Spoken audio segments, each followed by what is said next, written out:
அண்மை நாட்களில் காலநிலையில் ஏற்பட்டுள்ள மாற்றம் காரணமாக உலகின் பல பாகங்களிலும் பல்வேறு அழிவுகள் இடம்பெற்று கொண்டிருக்கின்றன. குறிப்பாக கடுமையாக பனிப்பொழிவு தற்போது மக்களை பெரிதும் பாதிப்புக்குள்ளாக்கியுள்ளது. இலங்கை உள்ளிட்ட நாடுகளில் வழமைக்கு மாறாக பனிப்பொழிவு காணப்படுகின்றது. எனினும் பிரித்தானியா உள்ளிட்ட ஐரோப்பிய நாடுகளில் அண்மை நாட்களாக கடுமையான பனிப்பொழிவு ஏற்பட்டுள்ள நிலையில் உயிரிழப்புகளின் எண்ணிக்கை அதிகரித்துள்ளன. இது மக்கள் மத்தியில் ஒருவித அச்ச உணர்வை ஏற்படுத்துகின்றது.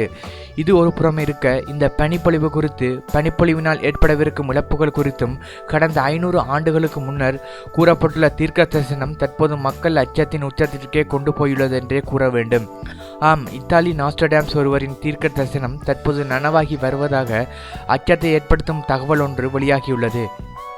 கடந்த 1492 ஆண்டு முதல் 1582 ஆண்டு வரை வாழ்ந்த இத்தாலிய நாஸ்ட்ரடாம்ஸ் என்று அறியப்பட்ட மத்தியோ டஃப்ரி என்பவர் உலகம் கடுமையான பனிப்பொழிவினால் அழியும் என 500 ஆண்டுகளுக்கு முன்னரே கூறியுள்ளதாக தெரிவிக்கப்படுகின்றது.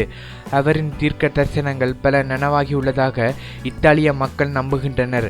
இந்த நிலையில் அவர் மரணிப்பதற்கு முன்னர் உலக அழிவு குறித்து தீர்க்க தரிசனம் ஒன்றை கூறியுள்ளதாக தெரிவிக்கப்படுகின்றது.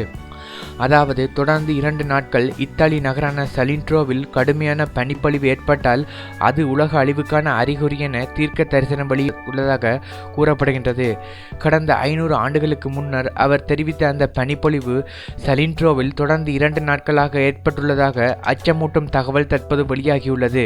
சலின்ட்ரோ நகரம் எப்போதுமே மிதமான வெப்பநிலைக்கு பெயர் போன நகரமாகும். இங்கு பனிப்பொழிவு என்பது அரிதிலும் அரிதான விடயம் என்கிறார்கள் உள்ளூர் மக்கள்.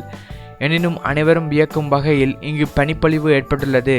இது உலக மக்களிடையே பாரிய அச்சத்தை ஏற்படுத்தியுள்ளதாக தகவல்கள் வெளியாகியுள்ளமை குறிப்பிடத்தக்கது.